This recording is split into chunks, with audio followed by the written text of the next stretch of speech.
we mentioned the importance of communication for collaboration. And one of the things that also, since I was a young therapist, I found, and this is many years ago, I found that the people will have the same story repeated once, again and again and again. And when I have my clients, I will ask them, what is your story? They present the story. And then say, have you ever been in counseling before? And the majority of them, especially in Argentina, but also in Australia or in whatever places, the person say, yes, I've been in therapy many times, and sometimes in coaching, sometimes spiritual directions, in many ways. And I say, have you shared your story? Which story have you shared? And it's always the same story. So I wonder, if we repeat the same story all the time, and we have always a very similar effect, that we cannot move on, we cannot process that in a way that we are free from that story. This is something that captivated my mind. So then I learned through neuroscience that the story we create is the best thing we can do in that specific time. Something happened to us that happened as an experience, and this is recorded in a non-verbal part of the brain. This is neuroscience. And that story is imprinted in a non-verbal part of the brain. And let's say it's trauma, pain. That story has a noise, it has a pain.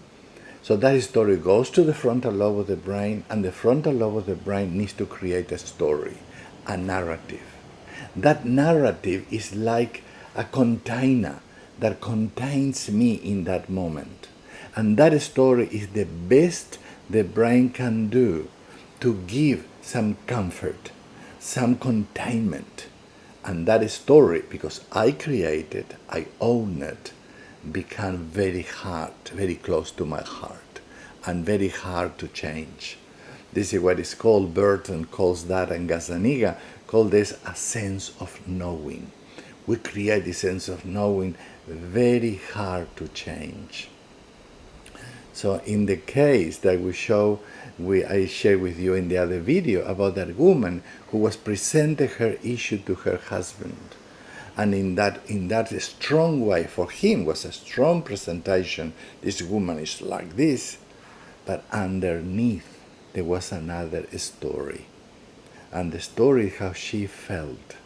She felt in the ground, facing down, covered by problems. But she didn't have the ability to accept that, because it was very hard to accept that she was disempowered. She needed to show another face. That point is what we call that we create a cognitive bias. I create a story that I present and I believe, but underneath there could be another story.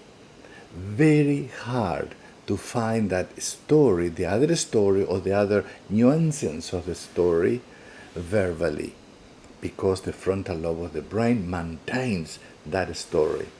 So the idea is to go to another part, and as we mentioned before, instead of saying, tell me more, that highlight that story, the person goes to show me.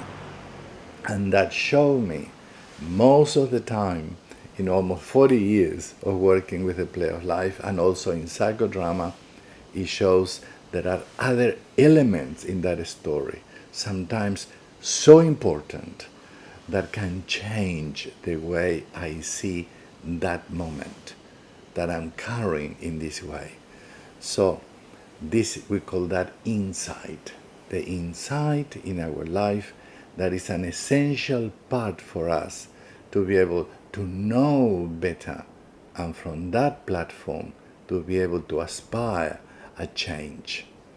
So for psychotherapy and coaching, the ideal to help somebody to unpack, to clear up, to open up their life for a better living. So changing, expanding our cognitive bias into a different way to have an insight, to have a better control of our lives.